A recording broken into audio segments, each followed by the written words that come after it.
Je voudrais tout d'abord commencer par souligner la situation des Français en Australie.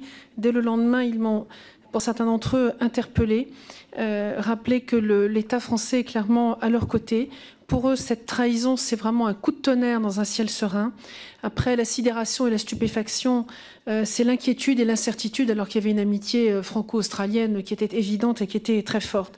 Oui, en effet, l'Australie, me semble-t-il, et je parle au nom de cette communauté, se doit de soutenir notre communauté là-bas, et en actes, pas seulement en mots. On attend des actes de la part de nos partenaires. Alors, 3 questions, Monsieur le Ministre. La première, c'est la position de la France s'agissant de l'exportation de sous-marins à propulsion nucléaire et plus largement de matériel militaire avec une composante nucléaire.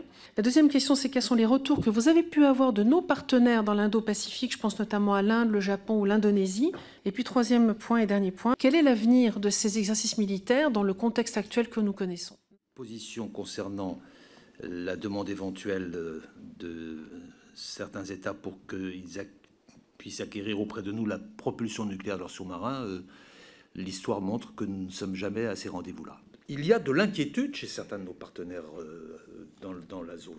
Pour les exercices militaires, mon sentiment, c'est, on verra le retour de notre ambassadeur après les discussions qu'il va avoir avec les autorités australiennes, mais mon sentiment, c'est que au moins le format France doit être maintenu, parce qu'il permet non seulement l'exercice militaire, mais aussi l'apport de sécurité civile aux acteurs de la zone, et ça se fait aussi avec la Nouvelle-Zélande. Donc ce n'est pas uniquement une relation France-Australie.